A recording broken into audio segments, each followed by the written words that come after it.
Hey guys, welcome to Tropical Flower Gardening. I'm Dr. Manisha. Guys, today's video is on the heliconia plants.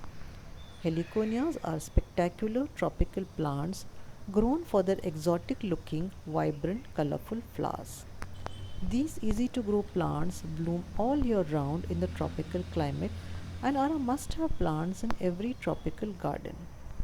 In fact, your tropical garden will be incomplete if you don't have these stunning beauties growing in them.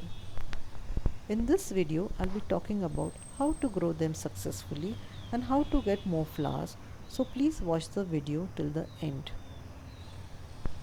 Heliconias are perennial herbaceous plants and they are native to tropical America but have now got naturalized in many countries. The genus Heliconia has about 200 species growing in height from 2 feet to 20 feet. Most ornamental heliconias grown in the gardens have a height of 2 to 6 feet. The taller ones are naturally found in forests or may be grown commercially for the cut flowers for the florist trade. Heliconias grow from underground rhizomes. The flowering usually starts between 1 to 3 years. The stem or the pseudostem grows upright surrounded by glossy green paddle-shaped leaves which look quite ornamental and are often used in flower arrangements.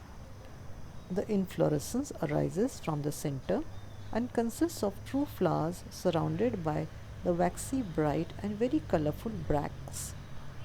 The bracts come in different shades of yellow, green, orange, red, pink, combined with different sizes and shapes, giving a very exotic look to the inflorescence. The inflorescence may be upright, pointing upwards, or pendulous, pointing downwards. Accordingly, the heliconias are classified as upright or pendulous. The true flowers of heliconia are small, yellow, green, or orange color and last only for 1 to 2 days. But the surrounding colorful bracts are long lasting, lasting for few weeks.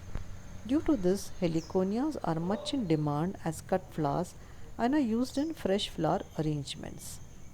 The vibrant colorful bracts attract birds while the nectar rich flowers attract many nectar feeding insects. You can easily grow heliconias in your gardens as they are available very easily in most of the local nurseries and are also not very expensive.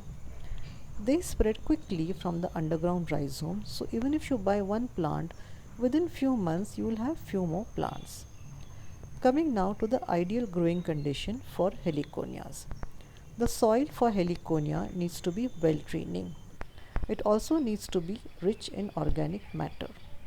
Heliconias do not tolerate soggy soil or standing water as it results in root rot. Hence, please ensure that the soil is well draining.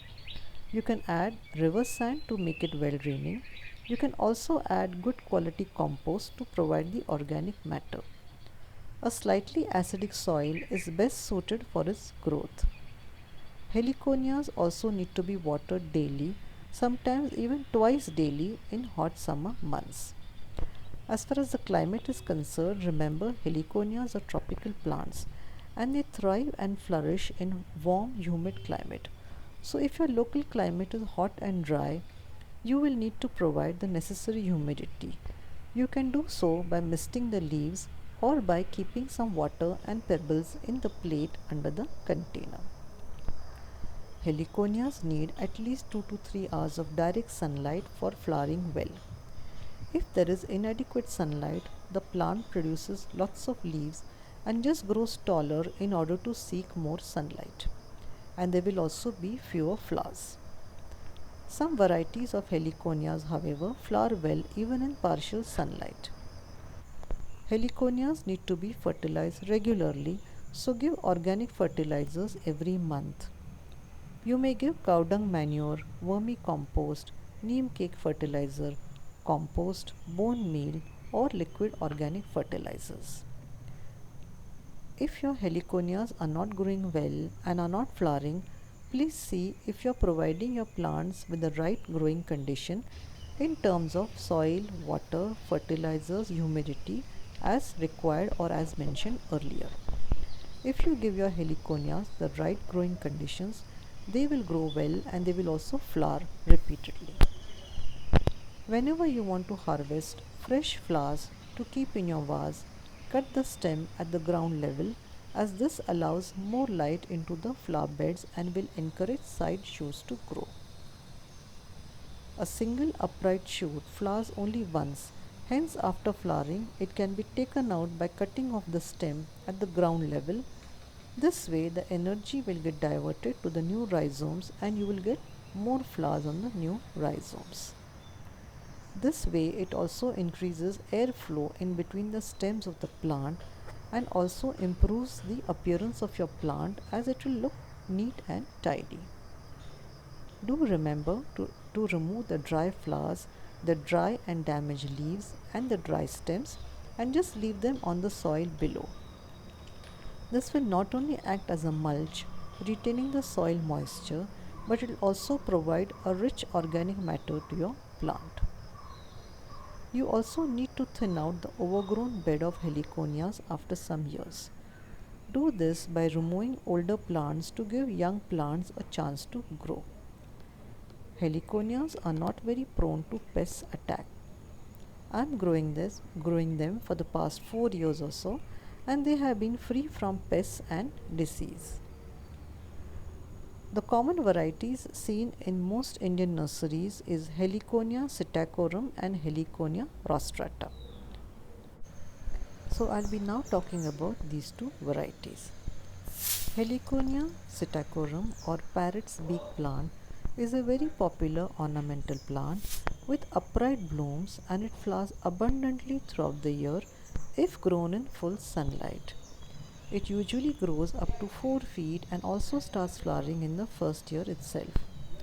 The flowers are banana shaped and have dark spots near the tip, much like the parrot's tongue. Some of the popular hybrids of this heliconia are the golden torch variety, which is being seen in this clip. It has yellow flowers and golden yellow bracts and it looks very exotic. The next variety is the lady di variety, which you can see in this clip. It has got yellow to creamish color flowers and contrasting red bracts and it looks very pretty. And in this clip you can see the Andromeda variety. It has orange color flowers and red, pinkish and very showy bracts. Now in this clip you can see the Choconiana variety of Heliconia psittacorum, which has got orange yellow flowers and bright orange attractive bracts. There are few more varieties of Heliconia psittacorum, but the four varieties which I just mentioned and showed to you are more commonly available, and I have all the four varieties growing in my garden and they are always flowering, so I have fresh Heliconia flowers constantly available and I often use them as fresh cut flowers in my vase and my guests find them very delightful. Guys, I am also growing the Heliconia rostrata or the hanging Heliconia plant in my garden. These stunning flowers look like a beautiful piece of art and one can't take one's eyes off these magnificent beauties. They have very showy red bracts with greenish yellow tips and look incredibly beautiful. This plant may grow up to 6 feet or more and is a very hardy variety of Heliconia and it flowers even in semi-shade. The main flowering season of this variety of Heliconia is summer months. Propagation of all varieties of Heliconias is easy from division of rhizomes. Heliconias can be easily grown in containers and make great container plants. However, after a few years they will outgrow the container and you will have to repot them to a bigger container. Heliconias are very versatile in the landscape. They make a very attractive patio or deck plant when grown in containers. In ground, they can be grown in flower beds, as accent plants, in borders, as hedges, around a tree, along fences, along water bodies and swimming pools, along walkways, porch, as well as in group plantation. Due to its large upright leaves, they give a good screening effect when grown along fence. These easy to grow plants with its colorful, vibrant, eye-catching flowers are every gardener's favorite choice when it comes to landscaping. And now that you too have learned how to grow them and how to take care of them, you will be able to easily grow your own heliconias and enjoy these exotic, elegant blooms. And guys, with that we come to the end of this video.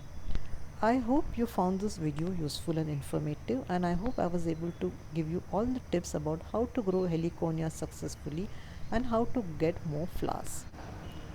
Please post your comments, like and share this video, and I'll see you in my next video. Until then, take care and happy gardening.